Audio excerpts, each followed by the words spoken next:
Hey, what's up, everybody? This is Kim Insight doing another segment of My Mind Mondays.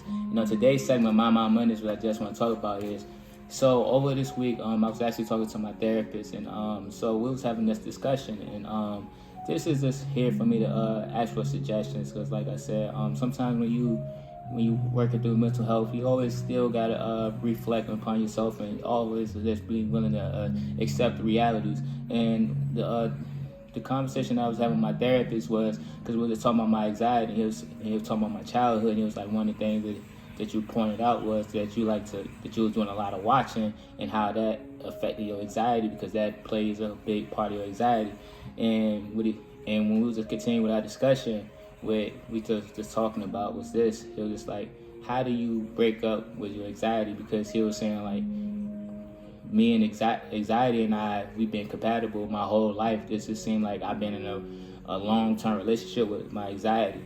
And so, like, what I just wanted to talk about, y'all, is, and what I'm actually just trying to do is, y'all, I'm asking for suggestions, because also with the book that I've been reading by Nicole LaPara, if I'm saying that correctly, she was just talking about a similar thing. She was just talking about, like, how, like, us as human beings, how, like, certain emotions we don't live with our whole life, we done been living with that our whole life, and that it's hard for us to break those trends, just because that's been part of our lives our whole time, and that's just basically part of the relationship that we've been dealing with and that we've been living with our whole life. And so, like, how do we break that, and how do we shake that? And to myself, like, how do I break up with anxiety? I know, like, sometimes anxiety is going to come into certain parts of my life where it's just like you can't control it, because it's just a natural response to how your body has to do with yourself. But I'm just talking about, like, on a day-to-day basis, how do I break up with anxiety?